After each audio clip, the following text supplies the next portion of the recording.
어쩜 이렇게 시간이 안 가는지 정말 버스 안에서 고인 이불 속에서 고인은 언제나 너에게 고인. Assalamualaikum warahmatullahi wabarakatuh. Perkenalkan, nama saya Nurul Fatimah, NPM 241127, kelas manajemen 22B. Di sini saya akan menjelaskan materi tentang memimpin perubahan dan inovasi. Perubahan dan inovasi adalah kunci bagi organisasi untuk tetap kompetitif dan relevan dalam era yang terus berevolusi. Sebagai pemimpin, kita memiliki peran penting dalam memandu organisasi melalui transformasi tersebut dengan visi, strategi, dan kepemimpinan yang efektif. Pentingnya perubahan dalam organisasi: yang pertama, adaptasi kebutuhan pasar. Perubahan memungkinkan organisasi untuk menyesuaikan diri dengan tren, preferensi, dan kebutuhan pelanggan yang terus berubah. Yang kedua, peningkatan efisiensi. Dengan mengadopsi proses dan teknologi baru, organisasi dapat meningkatkan produktivitas dan mengurangi biaya. Tiga, keunggulan kompetitif. Organisasi yang proaktif dalam berinovasi dan beradaptasi akan memiliki keunggulan kompetitif yang berkelanjutan. Peran pemimpin dalam mendorong inovasi: yang pertama, menciptakan visi. Pemimpin harus memiliki visi yang jelas tentang arah organisasi dan bagaimana inovasi dapat membantu mencapai tujuan tersebut. Memupuk budaya kreativitas, mendorong lingkungan yang mendukung eksplorasi ide-ide baru dan pengambilan risiko yang terkontrol. Mengalokasikan sumber daya, menyediakan anggaran waktu dan akses ke pelatihan yang diperlukan untuk mendorong inovasi. Strategi memimpin perubahan yang efektif: yang pertama, membangun dukungan. Libatkan pemangku kepentingan kunci dan bangun koalisasi untuk pendukung perubahan. Yang kedua, komunikasi yang efektif.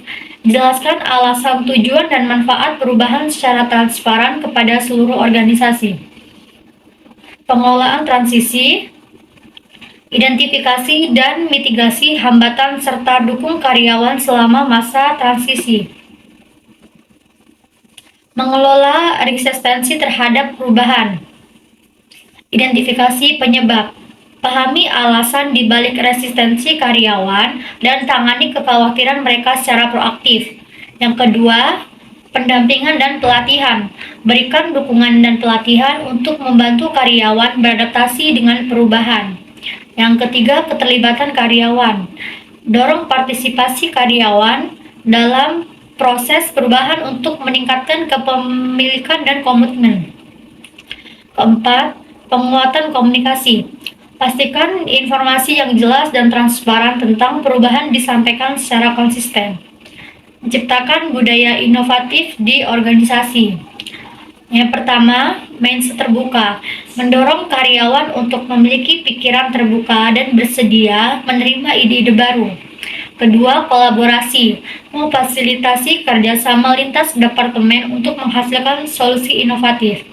Yang ketiga, pembelajaran terus-menerus. Mendukung pembelajaran dan pengembangan keterampilan yang diperlukan untuk berinovasi. Yang keempat, pengambilan resiko. Mendorong eksperimentasi dan toleransi terhadap kegagalan sebagai bagian dari proses inovasi. Mengukur keberhasilan perubahan dan inovasi.